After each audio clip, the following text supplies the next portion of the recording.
प्रेम से बोलिए राम भगवान की जय, सीता महारानी की जय। कौने बनलन दुल्हा राजा, कौने दुल्हनिया हो, कौने बनलन दुल्हा राजा, कौने दुल्हनिया हो, कौने बाराती बनके आइलन दुअरिया हो, कौने बाराती बनके आइलन दुअरिया हो। राम बनलन दुल्हा राजा, सीता दुल्हनिया हो, राम बनलन दुल्हा राजा, सीता दुल्हनिया हो, देवता बाराती बनके आइलन दुअरिया हो, देवता बाराती बनके आइलन दुअरिया हो।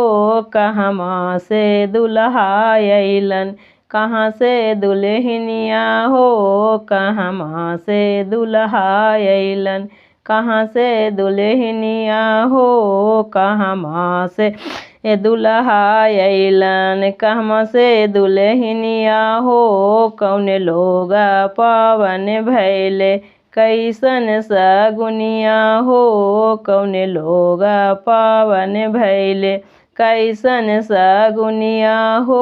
अवधा से ती दुल्हा अइलन, मिथिला से दुल्हनिया हो, अवधा से ती दुल्हा अइलन, मिथिला से दुल्हनिया हो। तीनों लोक पावन भैले शुभ शुभ सगुनिया हो, तीनों लोक पावन भैले शुभ शुभ सगुनिया हो।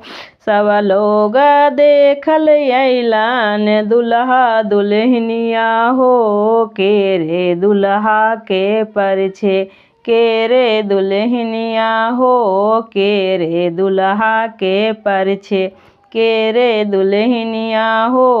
कौने दुल्हा के परिछे, कौने दुल्हनिया हो, दुल्हा पारा छालीसु नैना कई कई दुल्हनिया हो, दुल्हा पारा छालीसु नैना कई कई दुल्हनिया हो।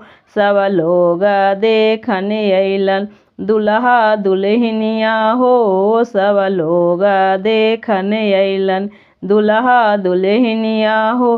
कौने बनलन समधी साहेब, कौने समधिनिया हो, कौने बनलन समधी साहेब, कौने समधिनिया हो।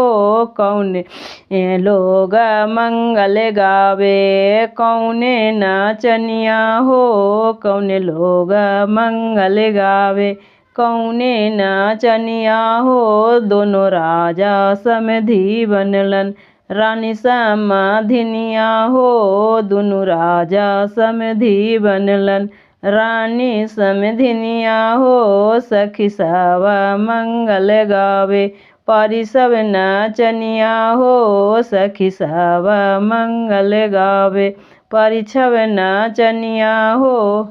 प्रेम से बोलिए राम भगवान की जय, सीता महारानी की जय। मेरा वीडियो अच्छा लगा तो चैनल को ज़रूर से ज़रूर सब्सक्राइब कीजिए।